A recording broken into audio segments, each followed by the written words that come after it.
Hi. There's a lot of questions about how does one start living the regenerative life and start living the permaculture way of life, and also to live sustainably and so on. So people ask questions about, should they take up a course, should they segregate waste, use a metal straw, be an activist, uh, participate in cleanup drives. So where does one actually start?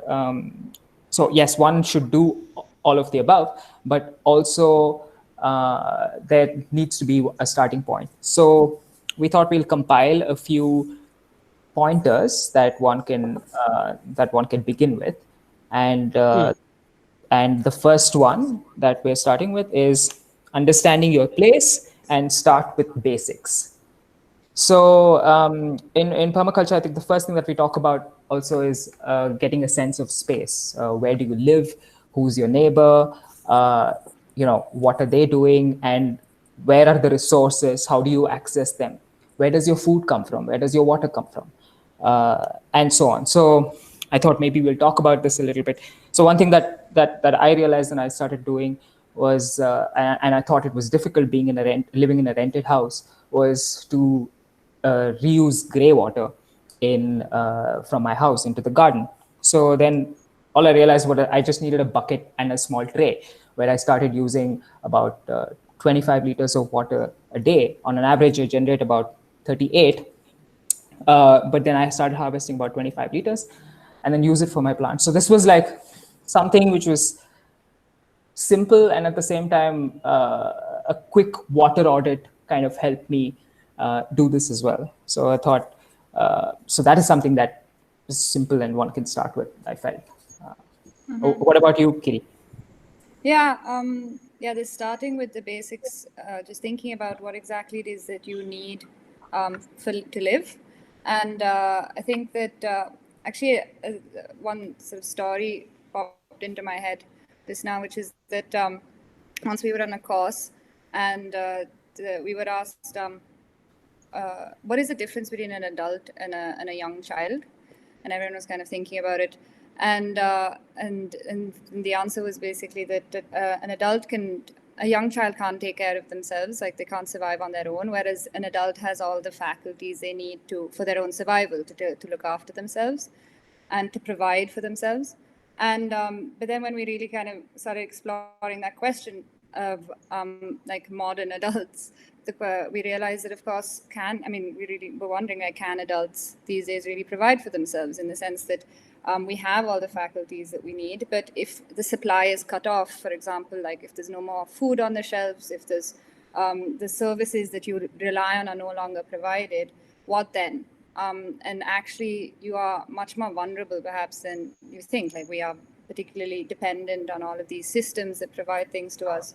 And so, how is it? So, starting with the basics, to me, is really just about like knowing what it is that I need, like what is it in my daily life that I rely on for not only my survival but just living a good life, and how is it that I can start to provide those for myself. So that, yeah, like simple solutions like this one of gray water is such a good point, and like thinking about like where your waste is going. Like I'm all about like really getting to know your waste, like getting in there and really understanding what kind of waste am I producing, so that then like I understand my consumption, and starting small, like with little steps and building up. And it's just a very empowering thing to get to know what it is that you really need, and then understand it, and then also create systems for yourself that then you can kind of fix, or that you understand and like when something goes wrong, you can then address it,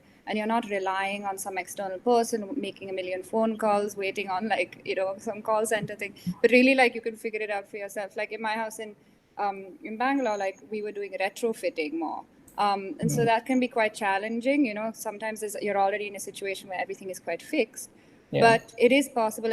And for me as well, like with gray water, like for me it was like such a just that discovery of like, okay, so this is where this chamber is. If I look inside there, then okay, that's where the water is going, and then you can go and just understand all the different points, that then when something is there's a bit of a leak or there's something happening, then what you understand your place in that sense. So yeah. That's also your journey of going from source to sink in a way, right? Like to understand the source where it comes from, and it's literally like looking at the manhole and then going back and saying, okay, where does it originate? Yeah. All the way Yeah. back. Last time that when we were talking to you, Rico, you were telling us about how you have a creek, and that's where you get Yeah. most of your water from, and you're Yeah, on that's top of the a little watershed bit as from well, rain. with Yeah. a little bit of rain. And I like how Kiri was talking about retrofitting, and of course for you it's the complete opposite. You need to actually figure out how to fit in the first place. Yeah, yeah, a little more.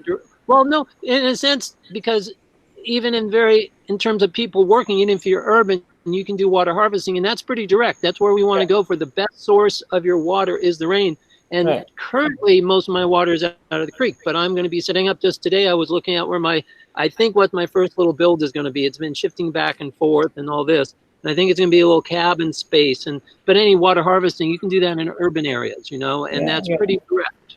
And the Yeah. thing, since I'm on the little flow here, is that no matter where you are, you start thinking about the water, you start thinking about certain things. That's one level in which you start. And I think when you introduce that, there's many levels. And so the challenge in starting is not getting overwhelmed, or else understanding where to start for you. And that's one thing I wanted to bring in, was that even the very starting with that, I wrote a little note that said basic of basics. And the first basic of the basics is like, what do you like and how do you work? What ways do you like to work, and how do you do things? And then what is your passion, or what, in terms, because there's all this stuff. There's water, there's the food, there's our communities, there's all these different layers which we need to interact on. That's part of being human in a culture. And so that's partly, and then you doing it. That's what sort of we're talking about, like, what do you do and how do you manage that? Your water, your food, and this and that.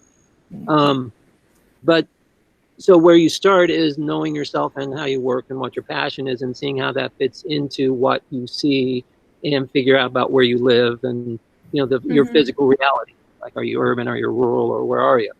Yeah. And then seeing, how you can apply your passion.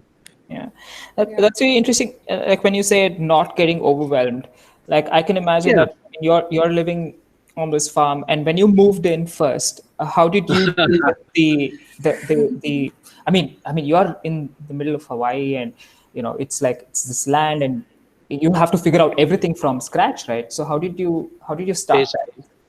Yeah. How did you Making sure I have a navigate place to space? sleep where, my first thing was to make sure I had a place to sleep where I didn't get wet. That's one of the things where I think, I have a very sort of tarped existence out here. Right. And so my criteria is I don't get wet. If it's cold, if it's windy, if it's other things, I can deal with that. I don't want to be. So that's sort of like a basic. So that's like, when I came here, I was like, okay, how can I not get wet when I sleep? And then where will that be? So I'm pretty basic. You can say, yeah, you're right.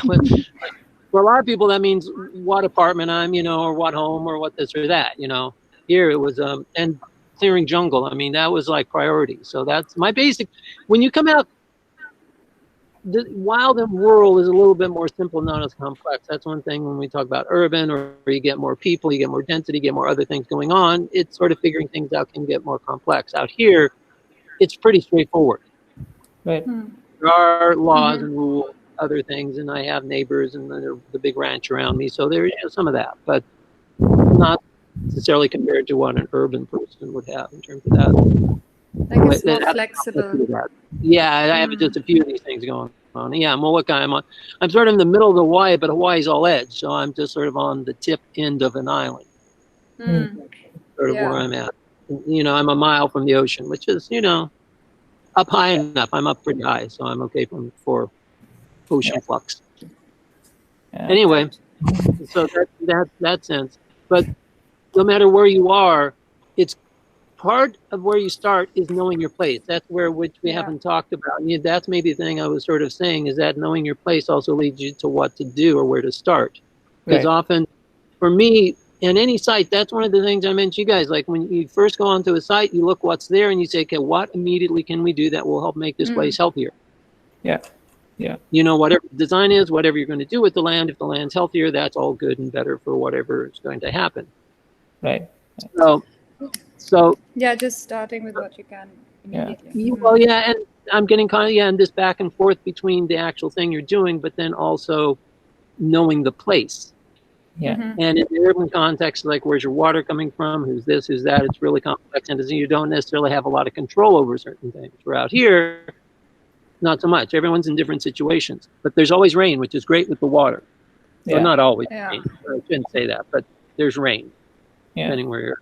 Anyway, I think in terms of like starting, like also it's just about observing your own behavior and like what is it that you do in a day and how is it that you're interacting with your home, and that's your observation sort of yourself. Like I was also thinking in terms of, I know we've been using water as an example a lot, but like starting small and simple, which is one of the principles in permaculture, is like, you know, in terms of water, like it's not necessarily that you start with your like rainwater harvesting calculations perhaps as the first thing, or planning your grey water system, but just going like, okay, what kind of soaps am I using, understanding a bit about like your own behavior and what it is that you're doing, and then building it up from there, and doing the things that you're drawn to, are interesting to you as well initially, so you're not like burdening yourself with this entire, and I'm speaking also from experience, because like when we were doing this in my home in Bangalore, this was like, you know, there were so many different you know, there's so much that we wanted to do, but then not necessarily thinking, okay, we have to like completely redo this whole system and transform our whole lives like from scratch initially, right from the beginning, but like more just like taking small steps each day and then seeing how it turns into something where everything starts to work together. But like you can't necessarily grow all your own food right from the first day. Well, no, it varies on situations, but I would suggest start growing something as soon as you can, even if it's just one pot of something. You know, that's the thing of it, is like you can start growing something now if it's just one pot even. But but the thing I like that you mentioned, Kitty, is the, you know, knowing the physical sort of, for me, I immediately go to this, you know, the soil, water, plants, and all the animals, people. But you also knowing yourself in that sense, and I was saying that too with the passion. The other thing when you were talking that I flashed on was there's sort of these patterns, you know, because permaculture, that's the way the words I would use, the term for this. And that's sort of, we were talking about the water, but then I forget what Kiri just said when she started talking about it. It's got me thinking about the organic flow, you know, the compost and all that. And even in urban areas, actually, you can start, if in terms of sense, if you're growing something, you can be recycling your gray water no matter where you live, because you're making the gray water, however it is. Yeah. You know, and then the other thing I was thinking, so there's the water thing, but then there's the flow of organics, because if you're growing food, you need to have the soil, and there's all these things. So even in urban areas, you start working with that. Which out here, just today, I was doing a little work almost every day. My work in terms of knowing your work and what you're doing. You know, the organic cycle is the big, you know, that's how pattern it is. I do it out here. You would do it in your urban area if you're growing your food. Right. So that's another one. The other one I was thinking was security, which, you know, is in terms of where's your water coming, rainwater harvesting, this, growing some of your food, the organic cycle. There's also always with humans, and also there's two layers to this idea of security, which for humans, and I think in terms of quality of life and other things, it's about community and our relationships among other humans is the main thing. You know, there's basic things, as long as we have water and our food, and and the other security I was going to say is water security from the elements and all that, which is a little different from the human securities in terms of relating to humans and also helping each other.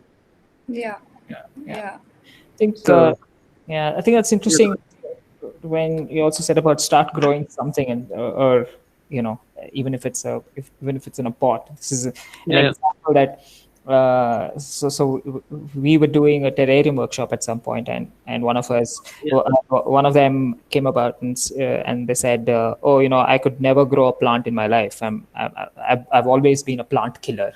You know, it's like, so they never like set up a plant. So it makes sense to just start with one pot, and then maybe it becomes 2 pots later, and then maybe it becomes like 4 or 10 and so on. So that's like, and I think another thing that popped into my head, and this applies to anything, whether you're starting with one pot or setting up grey water system or any of those things, is just like thinking about what goes into that and what comes out of it. So what is the input into that? So like even if you're like planting something, you know, you're going to need a growing medium, like you're going to need soil, you're going to need compost. And so as much as possible, like what is it that you can kind of what is available around you to do start that thing, and what is it that you can create yourself within your area for that. So so like even in my home, like we sort of map these things out, and we were like, okay, so these are the things that we eat, this is how much water we're using. And then we also have dogs, and then we were like, okay, so dogs, we feed them eggs. And then we were like, okay, then let's, so all of these things, like what is it that each thing needs, and what is the output of that system, and how do you manage it? And then like that, it just becomes easier to sort of map what it is that, to plan kind of, what it is that you're doing, and what is it that you need. Yeah, so like looking at the inputs and the outputs of everything, and how it can all cycle back into itself. Yeah. I think that's very interesting, because the output is something that is also easy to begin with, right? To say that, oh, this is how much I'm generating right now. This is the amount of waste that I'm generating, and this is how big my the dustbin is, or the waste basket is, and how can I reduce that? And that becomes a bit of an objective for you to begin there, saying that, okay, I'm not going to generate this much waste. I'm just going to reduce that over a period of time. So yeah, it's interesting to think about outputs first as well, planning out your systems. That also reminds me of this. Sorry, Rico, go ahead. No, go ahead. No, please. Oh, no, I was just going to say that just reminds me of like making the least change for the greatest effect. Like, for example, something as simple as like looking at your dustbin and looking at what's in your dustbin and deciding to have a smaller volume each week has a tremendous effect if you think about like, just in terms of consumption. And like, okay, let's say like what's in your dustbin is like a couple of packets. And then just thinking about the lifeline of that packet, where it came from, what went into producing that plastic, what went into producing what's in the plastic, and that whole cycle. And it's something as simple as just saying, okay, I just want to have less waste in my dustbin at the end of every week. That is the least change for the greatest effect. Like you're really having a tremendous impact going back just from that one little action. So finding those leverage points. Rico, what were you going to say? You want to say something, Rico? Oh, person they're growing food, sort of we were doing on that. And it could be anything else. Like we said, just the important thing is to start, which is later on, we'll probably talk of this in a bit, but this is just doing something. And part of that, let's say if it is food, like you just say, you enjoy food, you're a foodie, and you're whatever reasons, you think you'd have a lot of fun. You want to try that. And that might be with, again, the organic waste stream and this and that to start understanding the resource flow, which I think is interesting to understand the resource, look at the outflow of it, because permaculture, everything's a resource. So waste is this sort of, anyway, that if, let's say with the food, the thing I just wanted to bring up with that in particular, as an example, is the first thing you can do is it's not just about, I think everyone should grow something. I think just having that connection with physical reality and life, how life works, I think it's good. I encourage everybody to grow something, even if it's just about whatever it is, flowers, Yeah. And at the same time, if you have a family of 4 and you live in an apartment, you're not, that's your food production is a challenge to come out of pots or something. So there's all these options, and part of it is that's what you're doing is, as we said, permaculture observation, and then that's also partly where understanding what do you need, like what does your family eat, what's the volumes, what's this and what's that, and then looking at all the other options, which could be, okay, what could we grow here, which might be high, like the herbs and some other higher end things, which could save some money too, depending what dense little value crop you grow there. That's part of your diet, Right.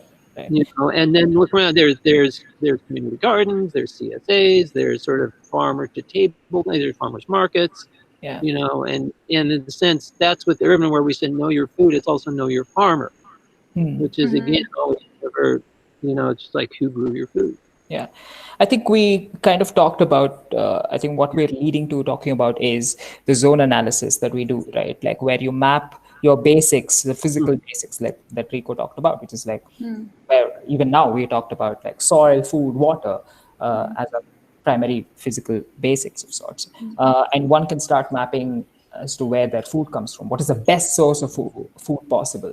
It could be from your garden, from your backyard, and then slowly goes out into the community garden, and then CSAs, and then the last one would probably be industrial agriculture. What we also could talk about is transportation, right? Which is also a big part of one is urban living, and rural living as well. So what is the best possible thing that we can, like, what is the best way to get around is a bicycle, and then slowly goes into public transport, and then the car comes eventually. So that is something that a change that can be made in the city as well.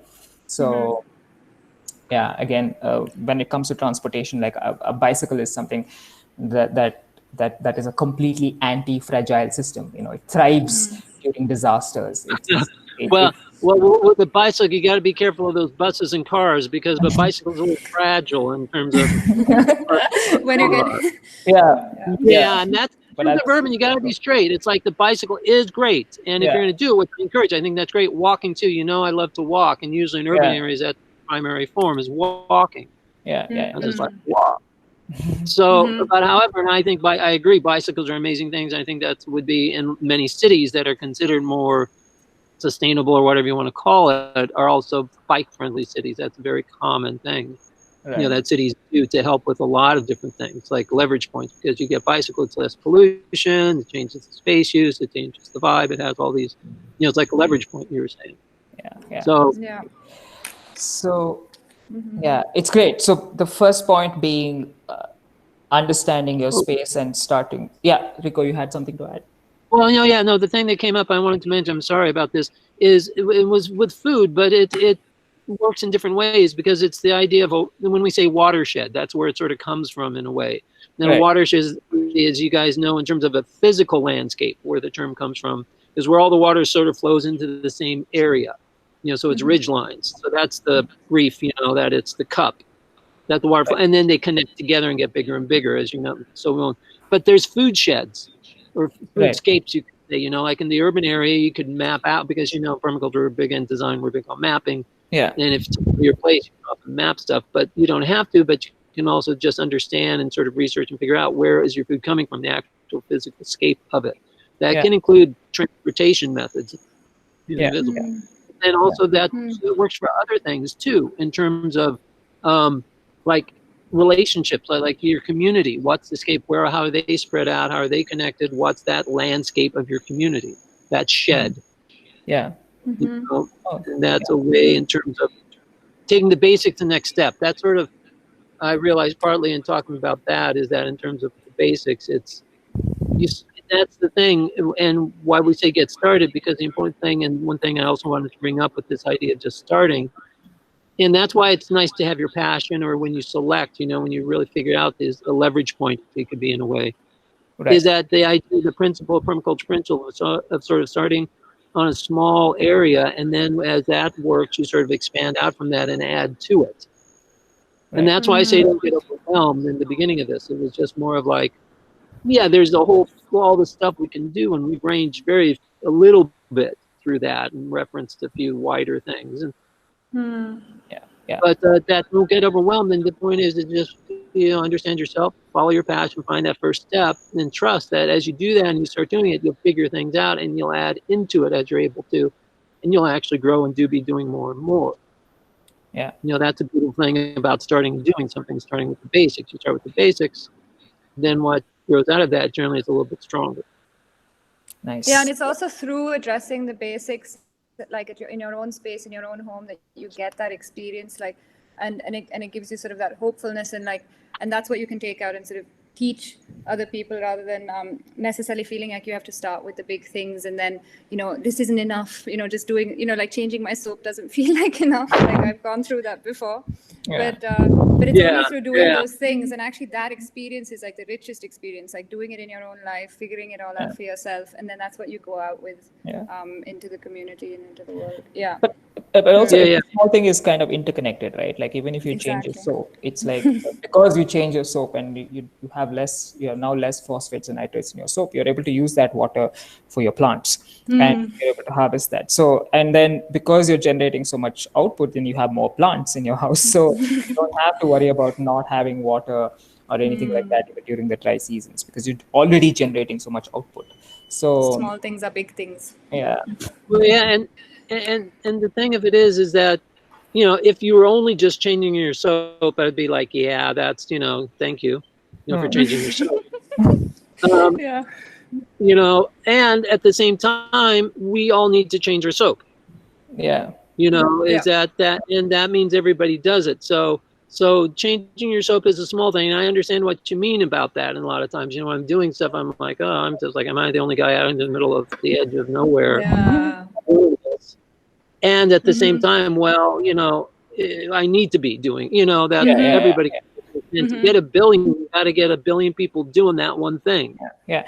That Yeah. also comes back to your point, Noriko, which is basically understanding your community shed, which is that, you know, who are the people who's doing this with you, Yeah. and mapping them out and saying that, hey, you know, can you communicate this story better to the rest of the other communities which aren't possibly doing it. So I guess it kind Yeah. of ties up that way.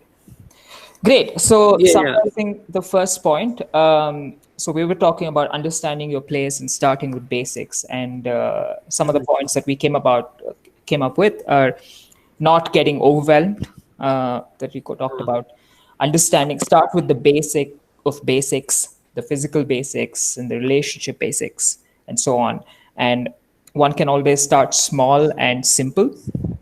Follow your passion. What do you like? How do you work?